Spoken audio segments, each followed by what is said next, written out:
Hey everyone, welcome back. Today we're going to be cutting this beautiful piece of tiger's eye into a stunning D20 die. Tiger's eye is a fascinating stone with its golden hues and silky luster. It's part of the quartz family, but what makes it unique is the parallel ingrowth of quartz crystals that give it that amazing shimmering effect. I know this one is going to make a truly beautiful D20. Before we can do any cutting, we need to get the stone on the dot. We're using Loctite 5-minute epoxy for this as it sets up pretty quick and creates a super strong bond. While we get the stone dopped up and put into the faceting machine, let's talk about tiger's eye.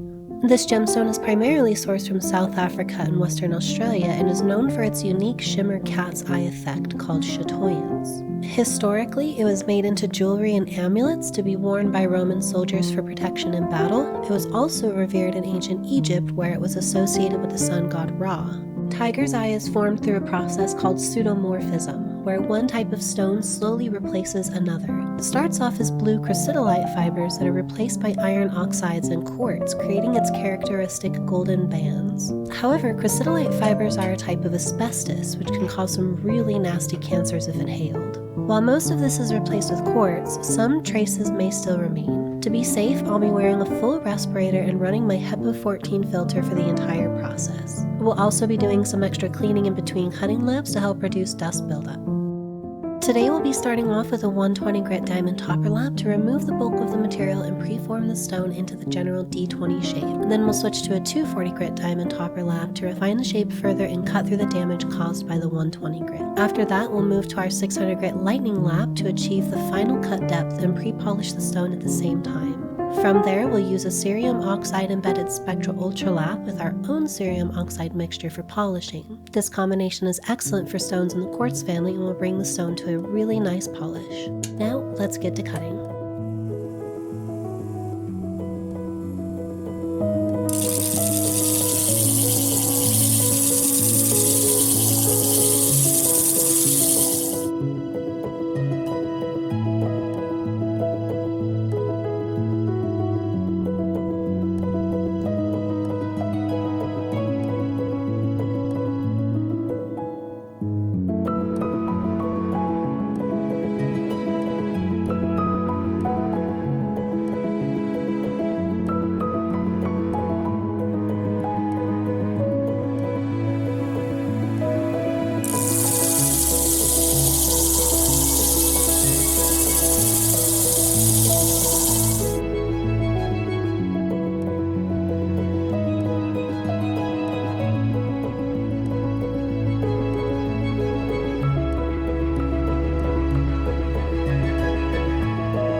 Here's the final polish on the first side, and it's turning out absolutely beautifully. However, I noticed some of the recesses in the stone built up with polishing compound, so we're going to pop it into our ultrasonic cleaner for a second and try to pull that out.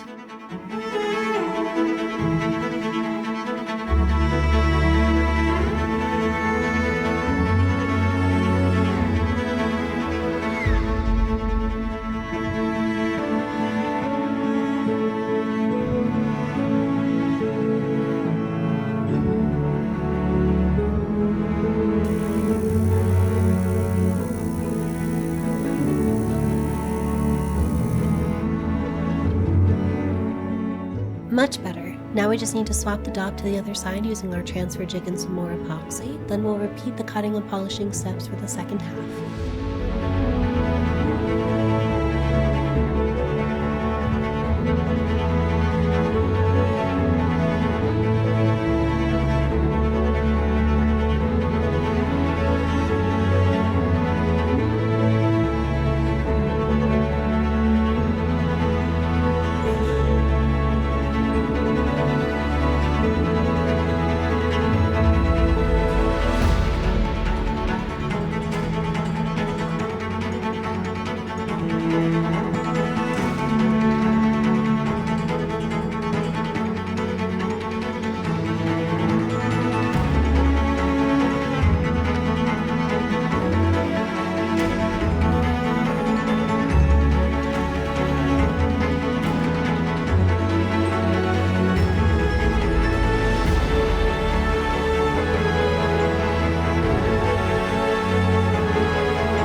Here's our final polish, and it's absolutely beautiful. Look at how well the chatoyance shows through. Now we just need to cut out some numbering masks on our CNC machine, sandblast the numbers in, paint them, and then this one will be all finished up.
When I look at this die, I imagine it at the top of a pile of ancient coins and treasure, deep within a dark dungeon. The gleaming bands of tiger's eye reflecting flickering torchlight, casting a warm golden glow across the surrounding riches. This D20 would be perfect for a golden dragonborn rogue, delving deep into forgotten dungeons to relieve them of their loot. What kind of character do you think would match this D20? Let me know in the comments below.